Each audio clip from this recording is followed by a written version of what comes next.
Hi friends, welcome to my channel.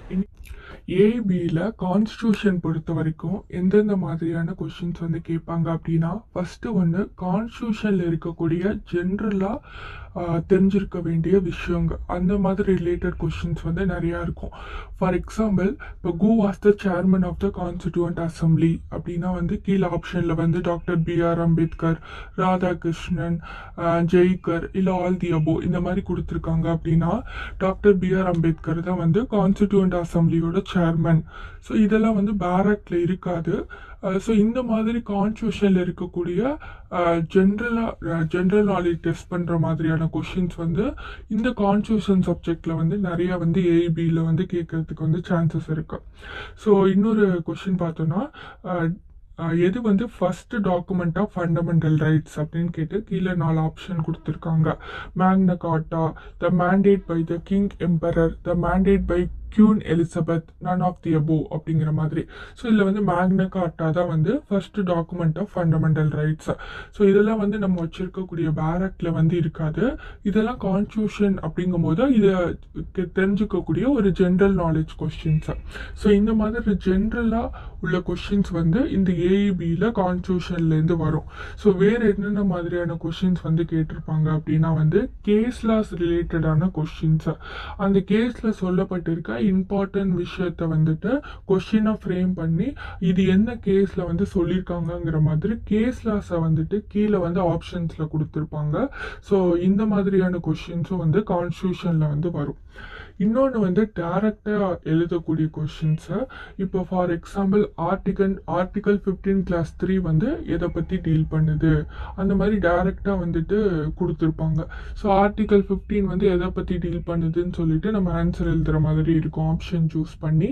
இன்னொரு type of questions வந்து பார்த்தோன்னா, அது என்னன்னு சொல்லிட்டு அந்த கொஷின்லேயே சொல்லிடுவாங்க. ஃபார் எக்ஸாம்பிள் வந்து இப்போ equal justice and free legal aid, இது வந்து என்ன ஆர்டிக்கல்ங்கிற மாதிரி கீழே வந்து ஆர்டிகல் 39A, 40, 41 இந்த மாதிரி வந்து ஆப்ஷன்ஸ் கொடுத்துருப்பாங்க.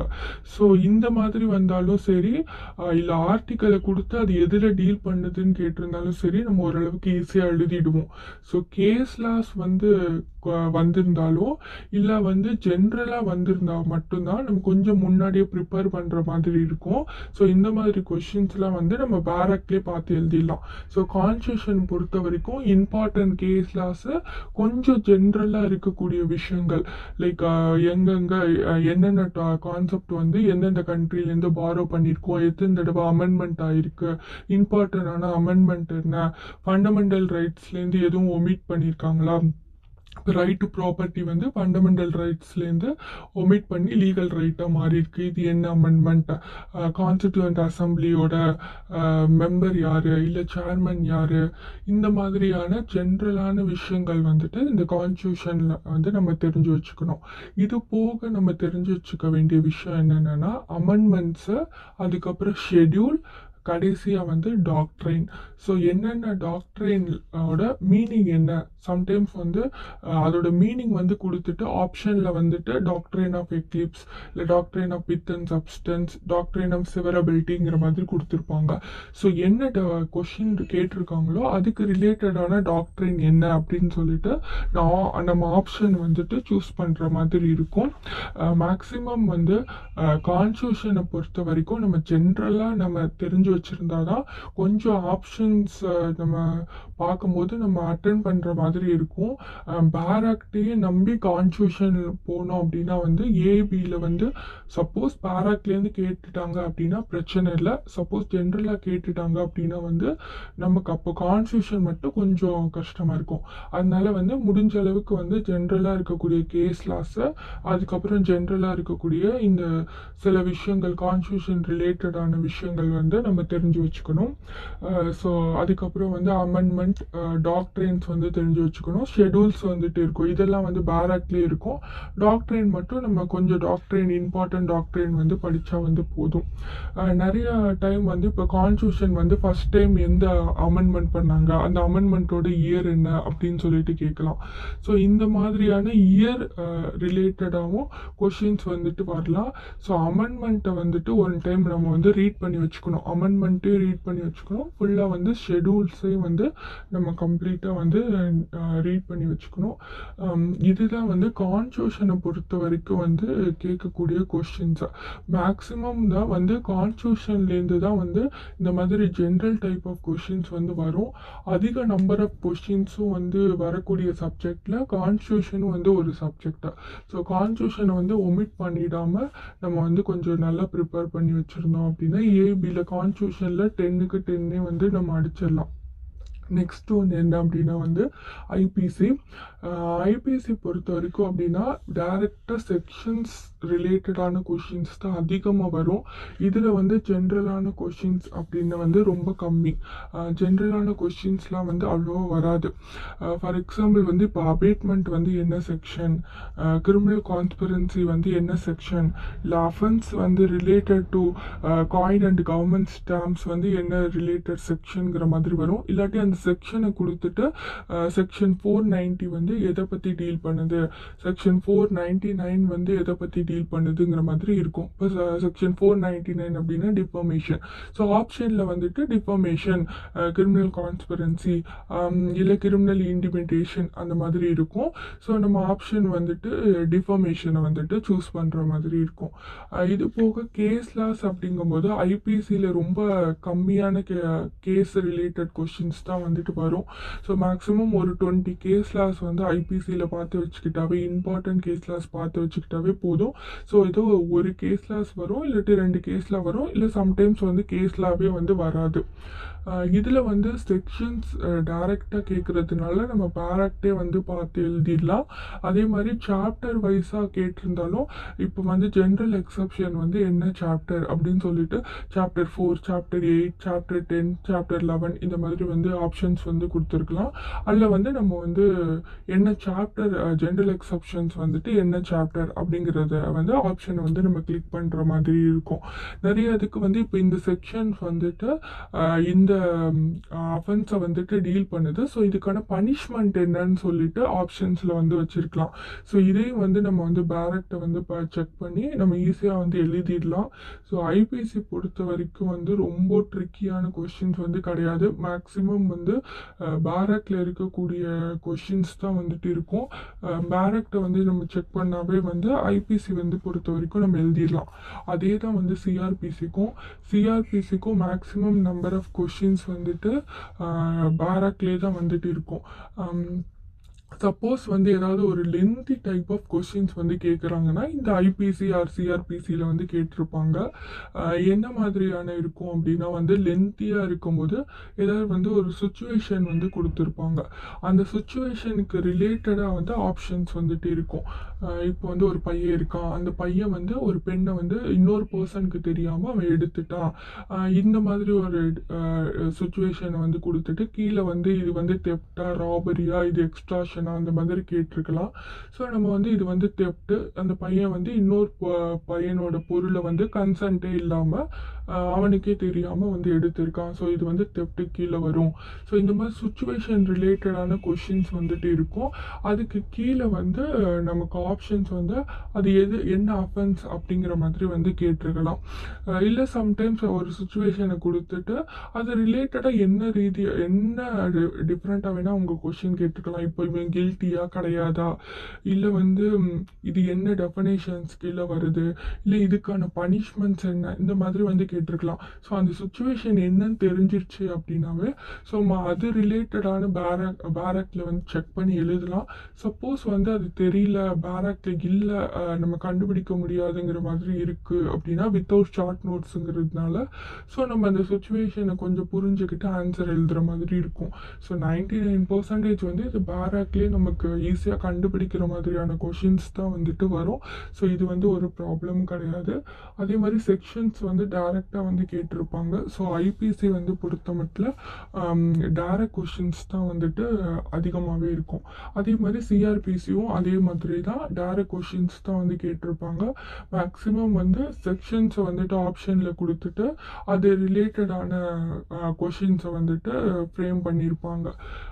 ஸோ சிஆர்பிசி வந்து இந்த மாதிரி தான் இருக்கும். நம்ம வந்து ஆப்ஷன்ஸில் வந்து போத் ஏ அண்ட் பியா இல்லை எய்தர் ஏ ஆர் பியா, none of this, all the above இந்த மாதிரி கொடுத்துருப்பாங்க. ஸோ இந்த மாதிரி டைமில் மட்டும் கொஞ்சம் நம்ம வந்து நல்லா அதை கான்சன்ட்ரேட் பண்ணிவிட்டு ஆப்ஷன் எய்தர் ஏ மட்டும்தானா இல்லை ஆர் பியா, இல்லை இது ரெண்டுமே உண்டு, இல்லை ஆல் தி அபோவா, இல்லை போத் ஏயும் வருது பியும் வருதா அப்படின்னு சொல்லிட்டு நம்ம ஒன் டைம் செக் பண்ணிட்டு வந்து இந்த மாதிரி ஆப்ஷன் கொடுத்துருக்கிறதுக்கு வந்து நம்ம வந்து எழுதணும். அதுக்கப்புறம் வந்து Indian evidence act. Indian evidence ஆக்ட்லேருந்தும் வந்து மேக்ஸிமம் வந்து பேராக்லேருந்து இருக்கக்கூடிய டேரக்ட் கொஷின்ஸ் தான் வந்துட்டு வந்திருக்கும். ஸோ இந்தியன் எவிடன்ஸ் ஆக்ட் அப்படிங்கும்போது நம்ம வந்து டேரெக்டாகவே கொடுத்துருப்பாங்க. Section 79 of Indian evidence act என்ன, இல்லை செக்ஷன் வந்து 78 ஆஃப் இந்தியன் எவிடன்ஸ் ஆக்ட் என்ன, இல்லை வந்து ஏதாவது ஒரு பிரின்சிபல்ஸ் வந்து கேட்டிருக்கலாம். சம்டைம்ஸ் வந்து நிறைய பிரின்சிபல்ஸ் வந்து நம்ம இந்திய எவிடன்ஸ் ஆக்டை பொறுத்த மட்டும் படிப்போம். ஸோ இது வந்து இந்த பிரின்சிபல்ஸ் வந்துட்டு எந்த செக்ஷனுக்கு ரிலேட்டடாக வந்துட்டு இருக்குது அப்படின்னு சொல்லிட்டு ஆப்ஷன்ஸில் வந்துட்டு அது வந்து என்ன செக்ஷன் அப்படிங்கிற மாதிரி கொடுத்துருக்கலாம். சம்டைம்ஸ் வந்து செக்ஷன்ஸும் இல்லாமல் இல்லை ஏதாவது ஒரு டெஃபனேஷன் மட்டும் கொடுத்துட்டு இது வந்து பிரைமரி எவிடன்ஸா இல்லை செகண்டரி எவிடன்ஸா இல்லை சர்க்கம்ஸ்டன்ஷியல் எவிடன்ஸா அந்த மாதிரி வந்து ஆப்ஷன்ஸில் வந்து கேட்டிருக்கலாம். ஸோ இந்தியன் எவிடன்ஸ் ஆக்டும் வந்து மேக்ஸிமம் வந்து டேரெக்டாக தான் இருக்கும். செக்ஷன்ஸ் கொடுத்துருந்தாலும் கொடுக்கலைனாலும் நம்ம பேராக்டை செக் பண்ணி ஈஸியாக எழுதுகிற மாதிரி தான் வந்து இருக்கும். சில செக்ஷன்ஸ் வந்துட்டு நம்ம ரீட் பண்ணி வந்து வச்சுக்கிற வந்து நல்லது. ஏன்னா அந்த செக்ஷன்ஸில் வந்துட்டு நிறைய பிரின்சிபல்ஸ் இல்லை வந்து இது கன்க்ளூசிவ் ப்ரூஃபா இல்லை கன்க்ளூசிவ் ப்ரூஃப் கிடையாதா அந்த மாதிரி இருக்கும். ஸோ அதெல்லாம் நம்ம நோட் பண்ணி வச்சுக்கிட்டோம்னா இந்த இந்தியன் எவிடன்ஸ் ஆக்டை பொறுத்த மட்டும் வந்து நம்ம ஈஸியாக வந்து ஆன்சர் பண்ணிடலாம். அதுக்கப்புறம் வந்து இந்த ஃபேமிலி லா ரிலேட்டட் இல்லை ஆர்பிட்ரேஷன், கன்சலேஷன் இதெல்லாம் வந்து ரொம்ப ரொம்ப பேசிக்கான கொஷின்ஸ் தான் வரும். இந்த மைனர் லாஸ்லேருந்து பொறுத்தவரையில் ரொம்ப பேசிக்கான கொஷின்ஸ். இப்போ வந்து நெகோஷியபிள் இன்ஸ்ட்ருமெண்ட் ஆக்ட்னா பில் ஆஃப் எக்ஸ்சேஞ்ச் ரிலேட்டடாக, ப்ராமிசரி நோட் ரிலேட்டடாக, ஸோ எல்லாமே வந்து இதெல்லாம் இம்பார்ட்டண்ட் அப்படின்னு இருக்கும். ஸோ அந்த ஆக்டில் வந்து நிறைய செக்ஷன்ஸ் வந்துட்டு இருக்காது, ரொம்ப கம்மியான செக்ஷன்ஸ் தான் இருக்கும் இந்த மாதிரி மைனர் ஆக்டில். ஸோ அந்த ஆக்டில் வந்துட்டு இருக்கக்கூடிய ஒரு இம்பார்ட்டண்டான டாபிக் மேக்ஸிமம் அந்த டெஃபனேஷன்ஸ் இம்பார்ட்டண்ட்டான இருக்கக்கூடிய டாபிக்ஸ்லேருந்து மட்டும்தான் கொஷின்ஸ் வந்துட்டு வரும். ஸோ அதெல்லாம் வந்து மேக்ஸிமம் வந்து நம்ம ஈஸியாக பேராக்டே வந்து நம்ம செக் பண்ணி வந்து எழுதிடலாம். நம்ம specific relief act, Indian contract ஆக்ட்லாம் வந்து நமக்கு ரொம்ப ஈஸியாக இருக்கும். ஜஸ்ட் வந்து நம்ம பேராக்ட் ஓப்பன் பண்ணோடனே நமக்கு ஆன்சர் கிடைக்கிற மாதிரி தான் இருக்கும். ஆனால் வந்து இது எல்லாமே வந்து நம்ம ஒன் டைம் வந்து ரீட் பண்ணிக்கணும் பேராக்ட். அப்போ தான் வந்து இது என்ன லா அப்படின்னு சொல்லிட்டு நம்ம கண்டுபிடிக்க முடியும். அதே மாதிரி வந்து நம்ம மெயினான லாவை வந்து ஃபோக்கஸ் பண்ணாவே constitution, Indian penal code, CrPC, CPC இது எல்லாமே ஃபோக்கஸ் பண்ணாவே ஓரளவுக்கு வந்து நம்ம பேசிக் அந்த அவங்க சொல்லக்கூடிய எலிஜிபிலிட்டி மார்க்கை விட அதிகமாகவே நம்ம வந்து எடுத்துடலாம். ஸோ மைனர் ஆக்ட்லாம் விட இந்த மேஜர் ஆக்ட்லேயே வந்து நம்ம அதிக மார்க் வந்து எடுத்துடலாம். ஆனால் மைனர் ஆக்ட் வந்து நம்ம கண்டுபிடிக்கிறதுக்கு ரொம்ப ஈஸியாக இருக்கும். ஆன்சர் வந்து கண்டுபிடிக்கிறதுக்கு வந்து ரொம்ப ஈஸியாக இருக்கும். நம்ம பேராக்டை எடுத்து பார்த்த உடனே நம்ம டைரெக்டாக வந்து ஆன்சர் வந்து நமக்கு கிடைக்கிற மாதிரி இருக்கும். ஸோ முடிஞ்ச அளவுக்கு வந்து எவ்வளோ சீக்கிரம் டைம் மேனேஜ்மெண்ட் பண்ணி நம்ம எழுத முடியுமோ அவ்வளோ சீக்கிரம் நம்ம டைம் மேனேஜ் பண்ணி எழுதணும். ஸோ நான் ஒன்றா வந்து ஒரு வீடியோ வந்து போட்டிருக்கேன், எப்படி எழுதணும், எப்படி டைம் மேனேஜ்மெண்ட் பண்ணணும் அப்படிங்கிற மாதிரி. ஸோ அதை போயிட்டு செக் பண்ணிக்கோங்க. அப்போ வந்து உங்களுக்கு கம்ப்ளீட்டாக வந்து ஒரு ஐடியா கிடைக்கும் எப்படி வந்து ஏபி வந்துட்டு நம்ம எழுதணும் அப்படின்னு சொல்லிட்டு. அதே மாதிரி சிவில் ப்ரொசீஜர் கோட்லேருந்து எந்த மாதிரி கொஸ்டின்ஸ் வரும் அப்படின்னா அது வந்து கம்பல்சரி சிவில் ப்ரொசீஜர் கோடை வந்து நம்ம ரீட் பண்ணி வச்சுக்கிறது வந்து நல்லது. ஏன் அப்படின்னா வந்து நமக்கு சில டேர்ம்ஸ் வந்துட்டு புதுசாக இருக்கும். ஏன்னா வந்து நம்ம ஃபைனல் இயர் முடிச்சுட்டு வந்து எழுத போகிறதுனால சிவில் ப்ரொசீஜர் கோடை வந்து நம்ம கம்ப்ளீட்டாக வந்து நம்ம படிச்சிருப்போமா என்னன்னு சொல்லிட்டு தெரியாது. நிறைய பேருக்கு வந்து சிவில் ப்ரொசீஜர் கோடில் வந்து பார்த்திங்கன்னா ஒரு பெரிய நாலேஜ் வந்து இல்லை அப்படின்னா வந்து தயவுசெய்து பேராக்டை வந்துட்டு கம்ப்ளீட்டாக ரீட் பண்ணிக்கோங்க. ஏன்னா பேராக்டை ரீட் பண்ணால் மட்டும்தான் இப்போது அந்த கொஷின்ஸ் ரிலேட்டடாக ஏதாவது கேட்டிருந்தா கூட இது வந்து ஆர்டரில் வருதா இல்லை செக்ஷன்ஸில் வருதா அப்படின்னு சொல்லிட்டு நம்ம ஈஸியாக வந்து கண்டுபிடிக்க முடியும் சிவில் ப்ரொசீஜர் கோடை பொறுத்த வரைக்கும். ஸோ சிவில் ப்ரொசீஜர் கோட்லேயுமே வந்து இது என்ன ஆர்டர், இது வந்து என்ன செக்ஷன்ஸு, அதையும் மீறி போச்சுன்னா கொஞ்சம் இம்பார்ட்டன்ட் கேஸ் லாஸ் வந்துட்டு கேட்பாங்க. ஸோ அந்த கேஸ் லாஸை வந்துட்டு கொஞ்சம் கான்சென்ட்ரேட் பண்ணி பார்த்துக்கணும். ஸோ ஓவராலாகவே கேஸ் லாஸ் அப்படிங்கும்போது ப்ரீவியஸ் இயர் கொஷின் பேப்பர்ஸ் இல்லை ஒவ்வொரு லாஸ்க்குமே இருக்கக்கூடிய மேஜரான ஜட்ஜ்மெண்ட்ஸ் வந்து என்னென்ன, ஸோ இதெல்லாம் பார்த்தாவே வந்து அந்த கேஸ் லாஸ் வந்துட்டு நம்ம ஓரளவுக்கு வந்து அட்டன் பண்ணிடலாம். ஸோ ஆர்டர் செக்ஷன்ஸை வந்துட்டு கம்ப்ளீட்டாக ஒன் டைம் ரீட் பண்ணி வச்சுக்கிட்டாவே சிபிசி வந்து நம்ம இது ஈஸியாக வந்து இது பண்ணிடலாம். சிபிசியில் வந்து ஃபார் எக்ஸாம்பிள் ரெஸ்டுடிகேட்டா இல்லை ரெஸ் சப்ஜுடிஸ் இதெல்லாம் வந்து இப்போ ரெஸ்டுடிகேட்டா அப்படிங்கிற வார்த்தை வந்துட்டு இருக்காது, செக்ஷன்ஸில் வந்துட்டு இருக்காது. அதுக்கு பதிலாக அவங்க ஒரு சென்டென்ஸாக வந்துட்டு டைட்டில் வந்து ஃப்ரேம் பண்ணியிருப்பாங்க. ஸோ கொஷினில் வந்து ரெஸ்டுடிகேட்டா அப்படின்னு மட்டும்தான் கொடுத்துருப்பாங்க. ஸோ இது என்ன செக்ஷன் அப்படின்னு சொல்லிட்டு சில பேருக்கு வந்து தெரியாது. ஸோ ரெஸ்டுடிகேட்டா அப்படிங்கும்போது அது என்ன செக்ஷன் அப்படின்னு நம்ம போய் பேரக்கில் பார்க்கும்போது அந்த இடத்துல ரெஸ்டுடிகேட்டா வந்துட்டு இருக்காது, அவங்க வந்து ஒரு டைட்டில் வந்து ஃப்ரேம் பண்ணி வச்சுருப்பாங்க. ஸோ இந்த மாதிரி இதுக்காண்டி தான் முன்னாடியே நம்ம ரீட் பண்ணி வச்சுக்கணும். இப்போ ரெஸ்டுடிகேட்டானா இந்த செக்ஷன், ஸோ அது சில டேர்ம்ஸ் வந்து பேரக்கில் இருக்காது, பட் அந்த டேர்மை தான் நம்ம வந்து ஃபெமிலியராக வந்து படிச்சுட்டு இருப்போம். ஸோ அதனால வந்து முன்னாடியே பேரக்கில் வந்து ரீட் பண்ணோம் அப்படின்னா வந்து இந்த மாதிரி சின்ன சின்ன விஷயங்களும் வந்து நம்ம நோட் பண்ணி வந்து பார்த்து வச்சுக்கலாம்.